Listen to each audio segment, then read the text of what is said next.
இங்க போய் நம்முடைய பிள்ளைகளை படிக்க வைப்பாங்க. இந்த முஸ்லிம் நிறுவனங்களை நடத்தக்கூடியவர்கள் அல்லாஹ்வை அஞ்சிக் கொள்ளட்டும். இவர்களுக்கு இந்த உலகத்திலும் நாளை வறுமையிலும் அல்லாஹ்வுடைய வேதனை நிச்சயம். இன்னல்லதீன யுஹிப்பூன அன் தஷிஅல் ஃபாஹிஷத ஃபில்லதீன ஆமனூ லஹும் அஸாபுன் ஃபித் துன்யா வல் ஆখিরাহ. ஈமான் கொண்டவர்கள் மத்தியிலே எவன் மானக்கேடான விஷயங்கள் பரவுவதை விரும்புகிறானோ அவனுக்கு இந்த உலகத்திலும் வறுமையிலும் எச்சரிக்கை இருக்கிறது, வேதனை இருக்கிறது. எங்கே சமுதாயத்தை தடுப்பதற்கு சொல்வதற்கு ஆள் எங்கே? இந்த பாவங்களை தடுப்பதற்கு ஒரு கூட்டம் எங்கே? இந்த பாவங்களை தடுத்து நிறுத்துவதற்கு கிளம்பக்கூடிய பிள்ளைகள், மாணவர்கள், பெற்றோர்கள், முஸ்லிம்களுக்கு அல்லாஹ் குன்தும் خير أمة أخرجت للناس لتأمرون بالمعروف وتنهون عن المنكر. அவர்கள் அந்த முஹம்மதின் சமுதாயத்தை அவர்கள் ஏன் தீமைகளை தடுப்பார்கள், நன்மைகளை ஏவுவார்கள்? முஸ்லிம் கல்லூரியில் அப்படி ஒரு கூட்டம் இருக்குதா?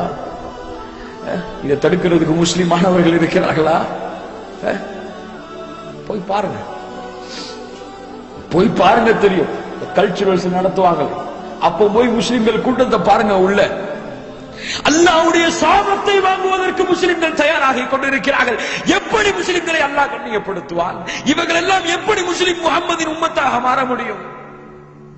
அல்லாஹ் அல்லாஹ் அல்லாஹ் அல்லாஹ்வுடைய தூதர் சொன்னார்கள், என்னுடைய சமுதாயத்திலே பூகம்பங்கள் வரும், என்னுடைய சமுதாயத்திலே நிலநடுக்கங்கள் வரும், என்னுடைய சமுதாயத்திலே பூமிக்குள் மக்கள் சொருவப்படுவார்கள், உருவங்கள் மாற்றப்படும். ஏன்? என்னுடைய சமுதாயம் இசையை ஹலாலாக்கும், பாட்டு பாடக்கூடிய பெண்களுக்கு பின்னால் ஓடும். சுப்ஹானல்லாஹ். யோசித்து பாருங்கள் கண்ணியத்துக்குரியவர்களே. இன்னைக்கு பார்க்கிறோம் முஸ்லிம் வாலிபர்களை, இன்னைக்கு பார்க்கிறோம் முஸ்லிம் பெண்களை வீதிகளிலே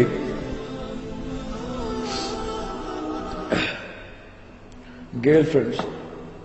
ஒரு முஸ்லிமான ஆண் தனக்கு மஹரம் இல்லாத ஒரு பெண்ணிடத்திலே பேசுகிறான், பழகுகிறான், அவரோடு தொடர்பிலே இருக்கிறான், அவளை தன்னுடைய சகோதரி என்று நினைத்துக் கொண்டு அவன் பழக்கத்தை வளர்த்துக் கொண்டிருக்கிறான், அல்லது காதலிக்கிறான், ஏதோ பண்ணுகிறான். உம்மத்திலே 100% வாலிபர்கள் இருந்தால் இதில் தப்பியவர்கள் எல்லாம் பாதுகாப்பானாக 10% கூட இருக்காது. உண்மையா இல்லையா? அல்லாஹ் தடுக்கவில்லை. அல்லாஹ் இதை ஹலாலாக்கி இருக்கிறானா? இது மார்க்கத்திலே ஹலாலா? குறிப்பாக சொல்ல வேண்டும், இந்த சமுதாயத்திற்கு இந்த செய்தியை எடுத்து சொல்ல வேண்டும், எடுத்து சென்று சேர்க்க வேண்டும் என்ற கடமையிலே சொல்கிறேன். இன்னைக்கு இந்த சமுதாயத்தை ஒரு தவறான வழியிலே ஷைத்தான் இழுத்து சென்று கொண்டிருக்கிறான். பேஸ்புக் என்ற ஒரு மிகப்பெரிய ஷைத்தானிய தளத்தின் மூலமாக அதை ஹலாலாக பயன்படுத்துபவர்கள், அழைப்பு பணியின் நோக்கத்திலே பயன்படுத்துபவர்களுக்கு அல்லாஹ் இரக்கம் காட்டுவானாக. அவங்க அழைப்பு பணியை அல்லாஹ் விரைவுபடுத்துவானாக. அவர்களுக்கு அந்த ஈமானிலே அல்லாஹ் உறுதி கொடுப்பானாக. அதை விட்டுவிட்டு எவன் ஒருவன் அந்த இணையதளத்தை ஹராமான நோக்கிலே ஒரு அந்நிய பெண்ணிடத்திலே பேசுவதற்காக, பழகுவதற்காக பயன்படுத்துகிறானோ, அந்த இணையதளத்தை பயன்படுத்துவது இந்த மார்க்கத்திலே ஹராம். அவனுக்கு எழுதி வைத்துக் கொள்ளுங்கள், அவன் ஹராமை செய்கிறான். சுப்ஹானல்லாஹ். அதுவும் இன்னைக்கு ஷைத்தான் எப்படி ஒரு ஃபித்னாவை ஆரம்பிச்சிருக்கான் தெரியுமா? Islamic chatting. யாரும் அப்துல்லாவும் ஆமீனாவும் இஸ்லாமிக் சாட்டிங். நாங்க பிரதர்ஸ் சிஸ்டர்ஸ், நாங்க பழகிறோம், இதெல்லாம் தவறு, நாங்க மார்க்கத்தை ஷேர் பண்ணிக்கிறோம். யார் உனக்கு இப்படி மார்க்கத்தை ஷேர் பண்ணுவதற்கு, மார்க்கத்தை கலப்பதற்கு உனக்கு அதிகாரம் கொடுத்தது? ஒரு முஸ்லிமான பெண் அனைத்து ஆண்களுக்கு முன்னால் வந்தும் இப்படி எல்லா ஆண்களுடைய பார்வையை ஈர்க்கும் வழியாகவும் இஸ்லாமை பரப்புகிறாளாம். அவர் ஒரு கமாண்ட் கொடுப்பாரு, இவர் அதுக்கு மேல கமாண்ட் கொடுப்பாரு. ரிலேஷன்ஷிப் வளர்ந்துகிட்டே இருக்கும். கடைசியில் எங்க போய் விடும்? இந்த இது எங்க போய் விடும்? சுப்ஹானல்லாஹி ரப்பில் ஆலமீன். நடப்பதை பார்க்கிறேன், நடப்பதை சொல்லுகிறேன். இந்த வழிகள் எல்லாம் இதை திறந்து வைத்தால், இதை ஹலாலாக்கினால் நிச்சயமாக இது ஜினாவிலே சென்றுவிடும். ஷைத்தான் அப்படித்தான் வலையை விரிப்பான். இதெல்லாம் சொல்லி பாருங்க. இன்னைக்கு இதெல்லாம் சொல்லி பாருங்க. என்ன தப்பா? நான் தங்கச்சி மாதிரி பழகிறேன், நான் என் அண்ணனா நினைச்சு பழகிறேன். சுப்ஹானல்லாஹி ரப்பில் ஆலமீன். ஹராம், ஹராம். இந்த ஹராமான நிலையை இவன் துஆ தொழுகை ஏற்றுக்கொள்ளப்படுமா? இந்த பிரார்த்தனை ஏற்றுக்கொள்ளப்படுமா? புரிவுகளை சாதாரண விஷயமாக நினைத்து விடாதீர்கள். இந்த உம்மத்துடைய நேரங்களை, வாலிபர்களின் நேரங்களையும் சரி, வாலிபர்களுடைய அத்துணை கவனங்களையும் சரி, இந்த ஷைத்தானிய தலம் ஒவ்வொரு நாளும் ஈர்த்து கொண்டு அவர்களை வழிமாற செய்து கொண்டே இருக்கிறது. அல்லாஹ்வை மறக்கடிக்க செய்கிறது, தொழுகையை மறக்கடிக்க செய்கிறது, அவர்களின் உலக விஷயங்களை மறக்கடிக்க செய்கிறது. ஹராமை தேடி தேடி இந்த மனிதன் உள்ளே நுழைந்து கொண்டே இருக்கிறார். தடை செய்யப்பட்டது. ஒரு ஆணும் ஒரு பெண்ணும் எந்த ஒரு காரணத்தை கூறியும் சரி, இந்த மார்க்கத்தில் எந்த ஒரு காரணத்தை கூறியும் சரி, எந்த ஒரு காரணம், அது மார்க்கம் என்ற காரணமாக இருந்தாலும் சரி, மார்க்கம் அல்லாத உலக காரணங்களாக இருந்தாலும் சரி, எந்த ஒரு காரணத்தை கூறியும் ஒரு அந்நிய பெண்ணிடத்திலே திருமண உறவு இல்லாமல் ஒரு ஆண் பேசுவது இந்த மார்க்கத்திலே தடை செய்யப்பட்ட ஹராம். ஹராம், அது நரகத்திலே சேர்க்கக்கூடிய காரியம். அது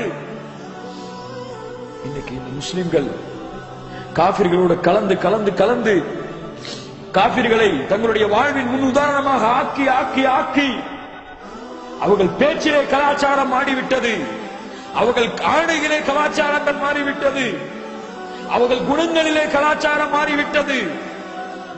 அல்லாஹ்வுடைய தூதர் ஸல்லல்லாஹு அலைஹி வஸல்லம் இதுவும் இந்த உம்மத்தில் ஏற்படும் என்று சொன்னார்கள். பெண்களுக்காக சொல்கிறேன். قال رسول الله صلى الله عليه وسلم أحمد رواه أحمد قال رسول الله صلى الله عليه وسلم عن أبي هريرة رضي الله عنه قال قال رسول الله صلى الله عليه وسلم صنفان من أمتي من أهل النار لم أرهما بعد النساء كاسيات عاريات مميلات ماليات مميلات على رؤوسهن أمثال أسنمة الإبل لا يدخلهن الجنة ولا يجدن ريحها. ஒரு பெண் அவளை நான் பார்த்ததில்லை என் சமுதாயத்திலே. லா அரஹுமா, அவங்க அந்த இரண்டு கூட்டத்தார்களை நான் பார்த்ததில்லை என் சமுதாயத்திலே வருவார்கள். அவர்கள் யார் அவர்கள் தெரியுமா? காசியாத்துன் ஆரியாத் மாலியாத்துன் முமீலாத். ஆடை அணிந்திருப்பாள், ஆனால் நிர்வாணமாக இருப்பாள். அவளும் பிறர் பக்கம் சாய்வாள், பிறரையும் அவள் பக்கம் சாய்ப்பாள். இவள் நரகத்தை சேர்ந்தவள். ஏன்? இவள் சொர்க்கத்தின் நறுமணத்தை கூட நுகர முடியாது. என்ன ஆகுவாங்க இவர்கள் மறுமையிலே? அல்லாஹ்வின் இரக்கம் காட்டப்படவில்லை என்றால் இந்த பெண்கள் எங்கே சேர்வார்கள்? இன்னைக்கு பார்க்கிறோம் முஸ்லிம் பெண்களுடைய ஹிஜாபில் நடக்கக்கூடிய குறையை. அல்லாஹ்வுடைய மார்க்கத்தை தூர எறிந்துவிட்டு பள்ளிக்கூடங்களிலே ஹிஜாபை பேணாமல் இருக்கக்கூடிய பெண்களை, கல்லூரிகளிலே ஹிஜாபை அணியாமல் ஆண்களோடு கலக்கக்கூடிய பெண்களை, அப்படியே ஹிஜாப் அணிந்தாலும் இஸ்லாம் முறையில் இல்லாமல் அழகோடு ஆலங்கனத்தோடு அழகோடு அலங்காரத்தோடு அவரும் பிறர் பக்கம் சாயும்படியாக, பிறருடைய பார்வையும் அந்த பெண்ணின் பக்கம் சாய்க்கும்படியாக ஆடைகளை அணிந்து வருபவர்களை ரசூலுல்லாஹி ஸல்லல்லாஹு அலைஹி வஸல்லம் சர்டிபிகேட் கொடுத்தாங்க. அந்த பெண்களுக்கெல்லாம் நீங்க எழுதி கொடுத்துருங்க, நீங்க நரகவாதிகள், நாளை மறுமையிலே நரகத்தின் வாசனையை கூட உங்களால் நுகர முடியாது என்று அல்லாஹ்வுடைய தூதர் சொல்லியிருக்கிறார். தன் மனைவிக்கு ஒருவன் அனுமதிக்கிறான், தன் பிள்ளைகளுக்கு ஒருவன் அனுமதிக்கிறான், தன் சகோதரனுக்கு இந்த ஆடையை ஒருவன் அனுமதிக்கிறான். சுப்ஹானல்லாஹ். அவங்களாவது நரகத்தில போக மாட்டாங்க. இதை அனுமதிச்சவன் என்ன ஆவான் தெரியுமா? அல்லாஹ் நாளை மறுமையிலே அவனோடு பேச மாட்டான், அவனை பார்க்க மாட்டான், அவனை சுத்தப்படுத்த மாட்டான். யார் அவன்? தன் உம்மத்தவர்கள், தன்னுடைய குடும்பத்தார்கள் பாவத்திலே மானக்கேடான விஷயத்திலே இருக்கும் பொழுது அதை பார்த்து தடுக்காமல் இருந்தவர். முஹம்மது நபியின் உம்மத்திலே நடக்கக்கூடிய காரியங்கள். சுப்ஹானல்லாஹி ரப்பில் ஆலமீன். யோசித்து பாருங்கள் கண்ணியத்துக்குரியவர்களே. ஐனல் ஈமான், ஐன உம்மத்து முஹம்மத். எங்கே சென்று கொண்டிருக்கிறது இந்த உம்மா? எங்கே சென்று கொண்டிருக்கிறது இந்த உம்மா? இதை தடுப்பதற்கு கூட்டம் எங்கே? இதை தடுப்பதற்கு, நன்மையை ஏவி தீமையை தடுத்து அல்லாஹ்வுடைய கட்டளைக்கு இந்த சமுதாயத்தை கொண்டு வருவதற்கு ஒரு வாலிப கூட்டம் எங்கே?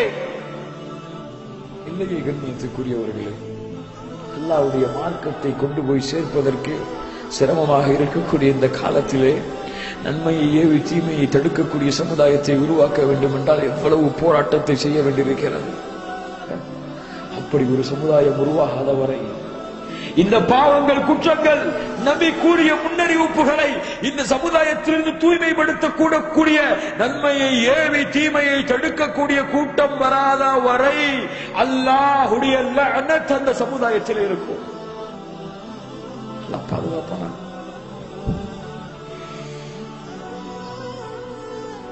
அல்லாஹ் சொல்கிறார், قال تعالى لعن الذين كفروا من بني إسرائيل على لسان داود وعيسى بن مريم ذلك بما عصوا وكانوا يعتدون كانوا لا يتناهون عن منكر فعلوه. தாவூதின் நாவால் சபிக்கப்பட்டார்கள், ஈசாவின் நாவால் சபிக்கப்பட்டார்கள். ஏன் தெரியுமா? ஏன் தெரியுமா அந்த சமூகம் சபிக்கப்பட்டது? كانوا لا يتناهون عن منكر, அவர்கள் தீமையை தடுக்கவில்லை. அந்த சமுதாயம் செய்த பாவங்களை இவர்கள் தடுக்கவில்லை. சுப்ஹானல்லாஹி ரப்பில் ஆலமீன். இன்னும்